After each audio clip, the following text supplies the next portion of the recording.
Star Wars sequel trilogy writer and director J.J. Abrams has publicly acknowledged that Midi-chlorians are not an addition to Star Wars that he embraces with enthusiasm. The Midi-chlorian idea, which obviously it's in the movie, so it's part of the story, and everyone accepts it because it's what George wrote and it's what's part of the lore, and yet what I remember is this idea. When I was a kid and I saw the first film and Obi-Wan Kenobi talks about the Force and it surrounds all of us and binds every living thing together. And that feeling of that kind of power, to me, is the thing that I've always felt was a bit more powerful of an idea. So it's not like anyone here is rejecting midi-chlorians. Except Daisy. That's not true. But the feeling of the Force being something you can feel, you can draw upon, you can believe in, I believe is a more powerful notion, and the thing that I've sort of felt is what the Force was to me. But the beauty of what George created is we can all interpret it ourselves. However, he cites one of the few scenes that directly mentions midi-chlorians in the prequel trilogy as his favorite from those movies. My favorite scene from the prequels, Palpatine telling Anakin the story of Darth Plagueis the Wise and his obsession with cheating death, and it sits there like the greatest setup of all time. He found so much value in that scene, in fact, that he directly quotes it in The Rise of Skywalker, relying on it to explain Palpatine's off-screen survival/resurrection. The dark side of the Force is a pathway to many abilities some consider to be unnatural. I know there are fans of the movie who hear this line, as well as the reference to cloning later in the film, and link it back to Palpatine's scheming in the prequel trilogy, viewing it as a congruous, full-circle rationale for the Emperor's return. Simultaneously, one criticism that some viewers have levied against Revenge of the Sith is that Anakin too eagerly takes Palpatine's parable about Plagueis to be true, despite the Chancellor revealing himself as a manipulative Sith Lord. Now, I think it's plausible for Anakin to believe the story, as he grew up idolizing the Jedi. No one can kill a Jedi. And he has long suspected the ability to cheat death has just been out of his reach.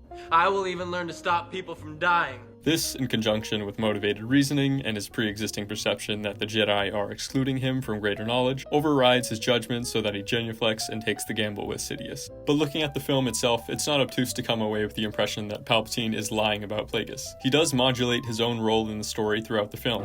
Unfortunately, he taught his apprentice everything he knew. To cheat death is a power only one has achieved. But if we work together, I know we can discover the secret.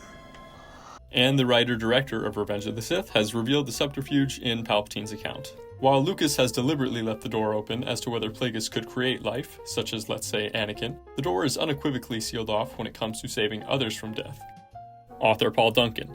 He had dreams about his mother as well, and he could not save her. George Lucas. Right. He's walking into a death trap, and there's no way out. Paul Duncan. Palpatine has been grooming him by saying how powerful he is. George Lucas. And also saying that, my mentor told me that there was a way that you could stop death. Which was a lie. They can't.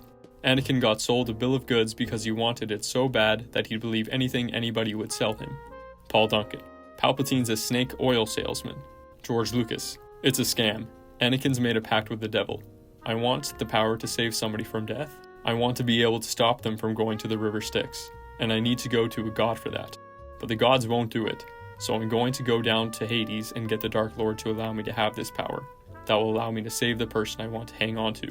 Ultimately, it's about power. He traded his soul for power. It's Faust. The more power he wants, the more power he gets. The more he loses. The devil says you can become more powerful, but you must pass this first test. Here, Lucas clearly felt the need to set the record straight on what the Sith can and cannot do. The interviews between Lucas and author Paul Duncan were conducted from late 2017 to mid-2019, the same time period that Episode 9 was in development and then production. There have been a lot of ideas since the beginning, since George first came up with this, of where things could go. We had a meeting with him before we even wrote the script about this. I think a lot. Episode 7 or Episode 9? 9. He shared with us his feelings of what, the Force means to him, and just all he wanted to say, we wanted to hear. J.J. Abrams seemed to chalk this up to midi-chlorian chat.